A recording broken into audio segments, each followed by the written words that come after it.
ఇప్పుడు రేవంత్ రెడ్డి గారు మొన్న డీసీసీ అందరిని పిలిచి సమీక్షలో వాళ్ళ డీసీసీ ప్రెసిడెంట్ల మీద ఏకాభిప్రాయం ఉండదు, భిన్నాభిప్రాయాలు ఉంటాయని చెప్పేసి దేవులతో పోల్చడం జరిగింది.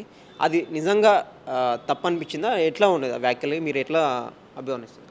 వాస్తవానికి ముఖ్యమంత్రి రేవంత్ రెడ్డి గారు సరే మాట్లాడిన విషయం అయితే ఆడందరూ డీసీసీ ప్రెసిడెంట్ల మీటింగ్లో కమిటీ మీటింగ్లో మాట్లాడి మనకు పెళ్ళి చేసుకోనికి ఒక దేవుడు ఉన్నాడు, ఇద్దరు పెళ్ళిళ్ళు చేసుకుంటే ఇంకో దేవుడు ఉన్నాడు, 3,000,000 దేవతలు ఉన్నారు హిందూ సమాజంలో అన్నాడు.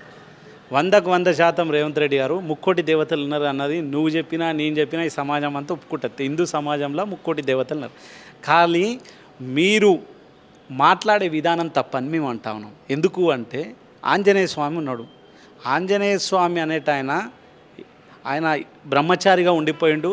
ఆయన దేవుడిగా ప్రతి ఊళ్ళో ఏ ఊరికైనా సౌత్ ఫేస్ తోటి ప్రతి ఊళ్ళో ఆ ఆంజనేయ స్వామిది గుడి ఉంటుంది. అదే కాకుండా మీరు రేపొద్దున మీరు ఇప్పుడే కాదు, మీ కుటుంబ సమేతంగా అయినా కానీ లేకపోతే మీరు గెలిచిన తర్వాత అయినా కానీ పీసీసీ అధ్యక్షుడు అయిన తర్వాత ప్రతిసారి మీ కుటుంబ సమేతంగా వెంకటేశ్వర స్వామి టెంపుల్ తిరుపతి పోతున్నాం. తిరుపతి శ్రీనివాసునికి 2 భార్యలు కదా.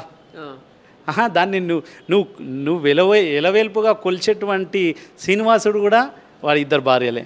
నువ్వు మైసమ్మ పోచమ్మ అంటున్నావు. మీ ఊర్లో మొన్న కొండారెడ్డిపల్లి పోయినావు. కొండారెడ్డిపల్లిలో అన్ని విగ్రహాల టెంపుల్లన్నీ ఓపెన్ చేసినావు. ఆ టెంపుల్ ఎవరివి? శ్రీరాముది ఓపెన్ చేసినావు. శ్రీరాముని కూడా ఓపెన్ చేసినావు. నువ్వు ఎల్లమ్మది మైసమ్మది పోచమ్మ చేస్తూనే ఉంటావు కదా. నీ ఊరికి వచ్చేటప్పుడు అది మైస్గండి మైసమ్మ తల్లి ఉంటుంది. వీరందరూ ఉంటారు. నువ్వు మొక్కేపోతున్నావు కదా. అంటే మీరు మాట్లాడేటప్పుడు మీరు ఏదో సమావేశంలో ఎవరినో ఉద్దేశించి మాట్లాడేటప్పుడు కొంచెం శృతి తప్పి మాట్లాడుతున్నారని మాత్రం అర్థమవుతా ఉన్నది. మీరు చెప్పే విధానంలో పద్ధతి లేదు. మీరు ఇంత హిందూ సంఘాలు ఇంత రేపు వచ్చి బహిర్గతమై మాట్లాడుతున్న ఎందుకు అంటే చెప్పే విధానం కరెక్ట్ లేదు. అవును, బ్రహ్మచారిగా ఉన్నటువంటి దేవుడు మన జాతిలో మన హిందుత్వంలో ఉన్నాడు. ఆ బ్రహ్మచారులు కూడా కొలుచుకోవడానికి ఒక దేవుడు ఉన్నాడని చెప్పడం వేరు.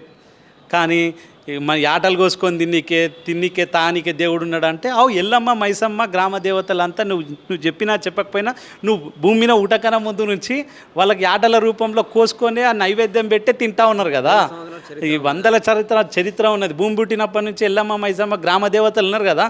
ఇప్పుడు నువ్వు గ్రామంలో పుట్టినా నల్లమల్లను పుట్టినావు, నా నల్లమల్ల అడవుల్లో కూడా గ్రామ దేవతలు ఉన్నారు కదా. కాబట్టి మీరు మాట్లాడే విధానంలో తేడా ఉన్నదనే నాకు అనిపించింది.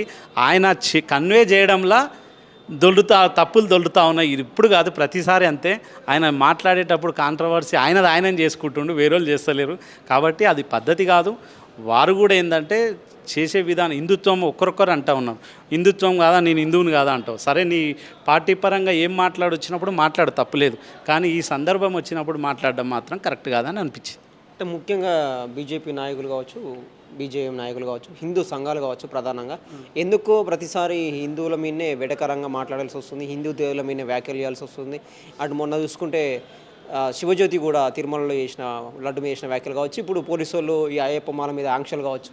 ఇట్లనే ఎందుకో హిందూ మతం గురించి ఎందుకు తక్కువ చేసి మాట్లాడాల్సి అని చెప్పేసి వీళ్ళు ప్రజాగ్రహం వ్యక్తం చేస్తారు హిందూ సంఘాలు మాట్లాడడంలో ఎలాంటి తప్పు లేదు. ఎందుకు అంటే ఈ సమాజంలో మనము హిందూగా భూమి మీద పుట్టినప్పుడు హిందువుల గురించి మాట్లాడాలి. వీళ్ళు ఏమవుతుందంటే హిందూ దేవుళ్ళు అది ఉన్నది తలమాసిన వాళ్ళు ఆడొకరు ఈడొకరు ఉంటారు.